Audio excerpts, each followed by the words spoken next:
സമൂഹ മാധ്യമങ്ങളിൽ തരംഗമായ കോക്രോച്ച് ജനതാ പാർട്ടിയുടെ എക്സ് അക്കൗണ്ട് ബ്ലോക്ക് ചെയ്തിരിക്കുന്നു. ഇന്ത്യയിലെ അക്കൗണ്ടാണ് ഇപ്പോൾ തടഞ്ഞിരിക്കുന്നത്. പ്രതീക്ഷിച്ച നടപടിയെന്ന കോക്രോച്ച് ജനതാ പാർട്ടി സ്ഥാപകൻ അഭിജിത്ത് ദീപക് പ്രതികരിച്ചു. YS അഭിനന്ദ വിവരങ്ങൾ നൽകും. അഭിനന്ദ, അപ്പോൾ ഈ ഒരു കോക്രോച്ച് ജനതാ പാർട്ടി ഇത് സോഷ്യൽ മീഡിയയിൽ തുടങ്ങുന്നു, വലിയൊരു തരംഗമായി മാറുന്നു. ആദ്യമൊക്കെ വിചാരിച്ചതൊരു ട്രോൾ അല്ലെങ്കിൽ ഒരു രസകരമായ ഒരു അനുഭവമായി മാറും, ഒരു സോഷ്യൽ മീഡിയ അക്കൗണ്ട് എന്നുള്ളതിന് അപ്പുറത്തേക്ക് മറ്റൊന്നും പോകാൻ സാധ്യതയില്ല. പക്ഷേ വർദ്ധിച്ചു വരുന്ന ഒരു ജനപിന്തുണ, പ്രത്യേകിച്ച് ജെൻസി പിന്തുണ, യുവ പിന്തുണ, അത് ആരെയാണ് ഭയപ്പെടുത്തിയത്? സുപ്രീം കോടതി ചീഫ് ജസ്റ്റിസ് എസ് സൂര്യകാന്തിന്റെ ഒരു നിരീക്ഷണവുമായിട്ട് ബന്ധപ്പെട്ടതിന് പിന്നാലെയാണ് ഇത്തരത്തിലൊരു ആക്ഷേപഹാസ്യ കൂട്ടായ്മ അത് കോക്രോച്ച് ജനതാ പാർട്ടി എന്ന നിലയിൽ സമൂഹ മാധ്യമങ്ങളടക്കം രൂപപ്പെടുന്നത്. ഇൻസ്റ്റാഗ്രാമിലടക്കം വലിയ ഫോളോവേഴ്സ് ഉണ്ടാക്കുകയും 1 കോടിയിലധികം ഫോളോവേഴ്സ് എന്താ പിന്നിടുകയും ചെയ്തതിന് പിന്നാലെയാണ് ഇപ്പോൾ എക്സ് അക്കൗണ്ട് പൂട്ടിയതായിട്ടുള്ള വിവരം പുറത്തു വരുന്നത്.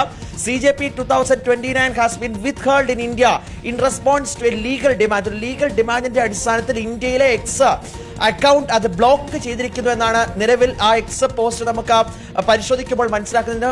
ഇതുമായിട്ട് ബന്ധപ്പെട്ട അഭിജിത്ത് ദീപക് വ്യക്തമാക്കുന്നത് ഇത് പ്രതീക്ഷിച്ചിരുന്നതാണ്, ചിലരെ അത് ഭയപ്പെടുത്തിയിട്ടുണ്ട്, ആ ഭയപ്പെടുത്തിയതിന്റെ അടിസ്ഥാനത്തിലാണ് നടപടി എന്നാണ് ഇതിന്റെ സ്ഥാപകൻ കൂടിയായിട്ടുള്ള അഭിജിത്ത് ദീപക് വ്യക്തമാക്കുന്നത്.